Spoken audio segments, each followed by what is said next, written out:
वे हीरे से नहाते थे, सबसे महंगे कैवियर खाते, सबसे शानदार गाउन पहनते और हर दिन शराब में डूबे रहते।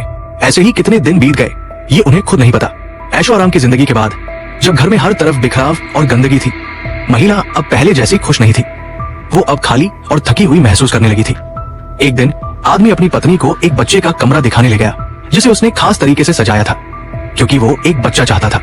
लेकिन ये सब देख महिला को पुराना दर्द याद आ गया। असल में वो 2 बार गर्भपात झेल चुकी थी और अब वो एक और बार टूटने के लिए तैयार नहीं थी। आदमी ने उसे मजबूर नहीं किया और घर से बाहर टहलने चला गया। जब वो लौटा, उसने देखा कि उसकी पत्नी एक छोटे बच्चे को गोद में लिए खेल रही है। जब उसे पता चला कि उसकी पत्नी ने उस इच्छा वाले कमरे की मदद से बच्चे को पैदा किया है, वो गुस्से से आग बबूला हो गया। उसने पत्नी से कहा कि बच्चे को वापस भेज दो। महिला रोते हुए तैयार हो गई, लेकिन उसके लिए वो शब्द बोलना बहुत मुश्किल था। बच्चे की प्यारी बातें सुनकर आदमी का दिल पिघल गया और उसने बच्चे को रख लेने का फैसला किया। अगले दिन आदमी को याद आया कि ये घर एक भूतिया मकान है। उसे सच्चाई जाननी ही थी। वो पागल खाने गया और वहां उस आदमी से मिला जिसने इस घर में पहले लोगों की हत्या की थी। वो बूढ़ा व्यक्ति मुस्कुराया और बोला, तू खुश है? मजा आ रहा है? आदमी ने पूछा, तूने उन्हें क्यों मारा? वो बोला, वो एकमात्र रास्ता था। और उसने चेतावनी दी, उस घर को छोड़ दे हमेशा के लिए। वापस आते समय आदमी ने पेट्रोल पंप पर गाड़ी में तेल भरवाया, लेकिन जब वो पैसे देने गया तो पाया कि उसकी जेब में पड़ी सारी नकदी राख में बदल चुकी थी।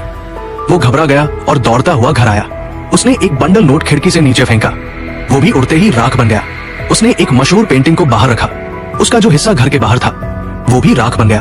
अब उसे समझ में आ गया था, वो इच्छा वाला कमरा तुम्हारी हर ख्वाहिश पूरी कर सकता है, लेकिन जो कुछ भी तुम उससे मांगते हो वो इस घर से बाहर नहीं जा सकता। बाहर जाते ही सब खत्म हो जाता है। अब सवाल था, उस बच्चे का क्या होगा?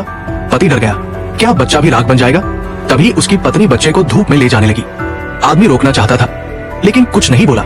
जैसे ही बच्चा घर से बाहर गया, वो जोर से रोने लगा और उसका चेहरा जलने लगा। पत्नी घबरा गई। आदमी दौड़ता हुआ बाहर आया और बच्चे को गोद में लेकर घर के अंदर भागा। जैसे ही वो बच्चा का जूता जमीन से टकराया, वो राख बन गया। जब दोनों अंदर पहुंचे तो वो छोटा बच्चा अचानक 5 से 6 साल का लगने लगा। पति ने पत्नी को सारी सच्चाई बता दी।